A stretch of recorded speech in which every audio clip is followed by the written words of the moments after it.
So for a few minutes, I just want us to think about enemies of God. What happens to God's enemies? Those who dare to foolishly stand against Him. If we look at Revelation chapter 19, verses 19 through 21, and I saw the beast, the kings of the earth, and their armies gathered together to make war against him who sat on the horse and against his army. And this is Jesus who sits on this horse and his army.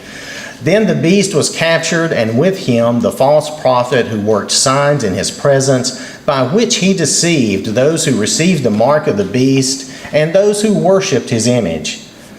These two were cast alive into the lake of fire, burning with brimstone. And the rest were killed with the sword which proceeded from the mouth of him who sat on the horse. And all the birds were filled with their flesh. So here, these foolish people who are deceived, and they join with Satan's beast and the false prophet. They think to war against God. But you'll notice, or against the Lord, but you'll notice there's no battle, there's no war. Jesus defeats them with the word of God, the sword that comes from his mouth.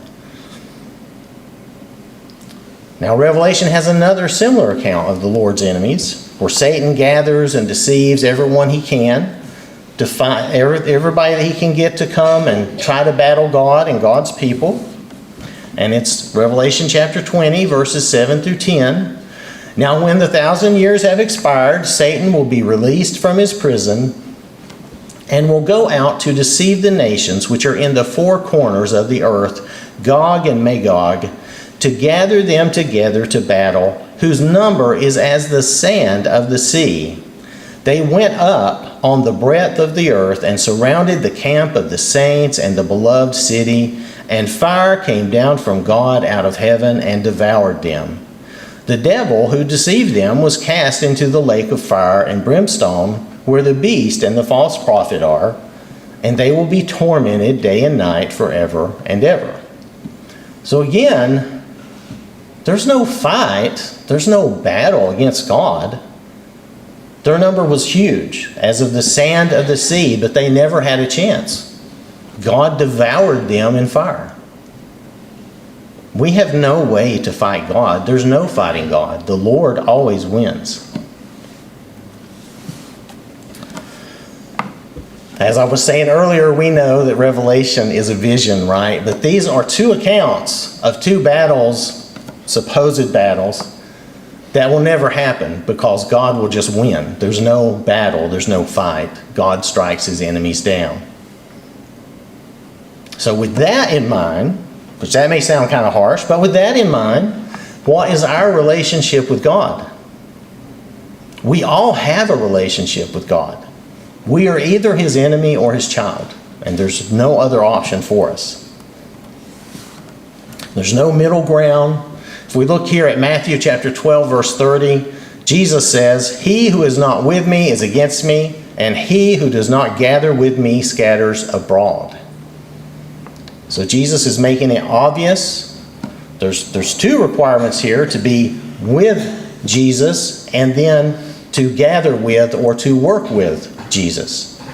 So there's two requirements here. It's an active responsibility. Part of that, of course, is we have to work on ourselves, right, through study and prayer.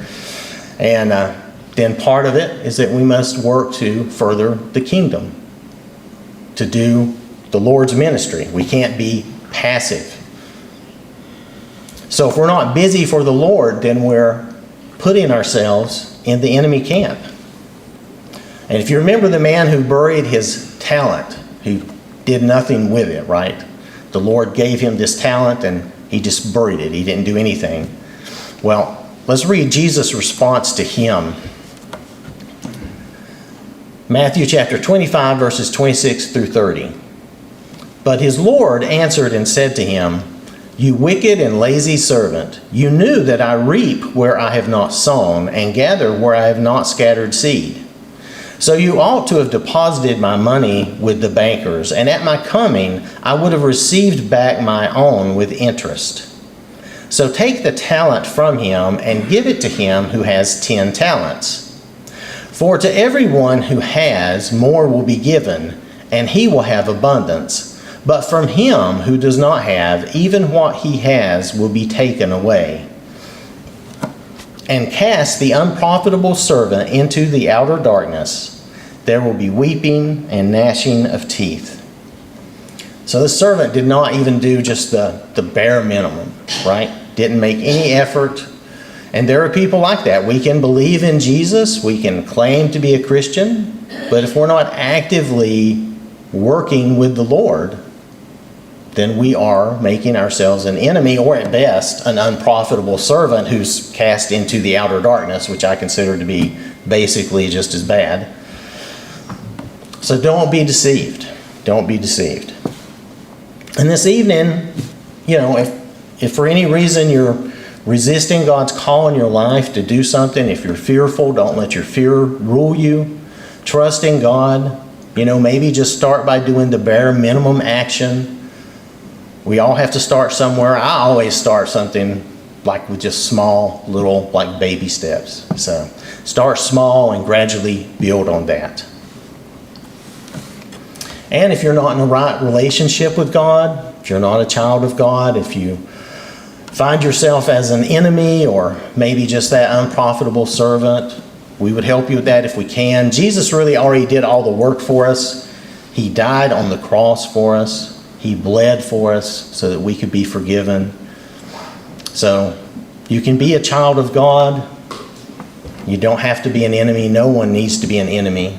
And you can confess and be baptized, or you can confess your sin and be forgiven. You can confess that to the Lord.